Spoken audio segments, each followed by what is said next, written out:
ഒന്നും നോക്കാതെ ഇങ്ങോട്ട് വിട്ടോളി. നല്ല നെല്ലിയാമ്പതി കാഴ്ചകളാണ് ഇപ്പോൾ. പോകുന്ന വഴി ഇതാ ഇതുപോലെ നല്ല കുരങ്ങച്ചേരക്കാണ്. കുട്ടിക്കുരങ്ങിന്റെ കുസൃതി കണ്ട നിങ്ങള്. ഇതൊക്കെ ഒന്ന് കണ്ടു തന്നെ അനുഭവിക്കണം. കരിങ്കുരങ്ങ് നോക്ക്, നല്ല കാണാൻ അപൂർവമായിട്ടുള്ള കാഴ്ചകളാണ്. ഞാൻ പറഞ്ഞു നമ്മുടെ നെല്ലിയാമ്പതി കാഴ്ചകൾ. വഴിയോരത്ത് തന്നെ നല്ല കാട്ടുപന്നിക്കൂട്ടങ്ങളെല്ലാം കാണാം.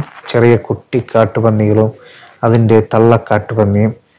എന്ത് ഭംഗിയെന്നറിയോ. ആർക്കും അങ്ങനെ ഉപദ്രവമൊന്നും ഉണ്ടാക്കില്ല. നോക്ക്, അതിൻ്റെ സ്ലോ മോഷനിലുള്ള ഇറങ്ങി വരവും അപാരം തന്നെ. പിന്നെ വേറൊരു കാര്യം പറഞ്ഞാൽ വഴിയോരത്ത് എന്തൊക്കെ കാണാൻ പറ്റുന്ന അറിയില്ല. നല്ല കാട്ടാന, കാട്ടുപോത്ത്, അങ്ങനെ പലവിധ മൃഗങ്ങളെയും കാണാം. ഇതേ നോക്ക്, കണ്ട, പറഞ്ഞില്ല, നല്ലൊരു കാട്ടുപോത്ത്, ഒരു ഉഗ്രൻ അടാർ സാധനം. പിന്നെ അറിയാലോ, നാട്ടുകാരാകും ജനക്കൂട്ടമാകും ഫോട്ടോ എടുക്കലെല്ലാം തുടങ്ങി. നമ്മുടെ പാലക്കാടിലെ നെല്ലിയാമ്പതിയിലുള്ള കാഴ്ചകളാണ്. എല്ലാവരും വിട്ടോളെ. ഈ വേനൽക്കാലത്ത് നല്ല ഫോട്ടോനും നല്ല വീഡിയോസ് എല്ലാം എടുക്കാൻ പറ്റും. നോക്ക്, കാട്ടുപോത്തിന്റെ ഐശ്വര്യം.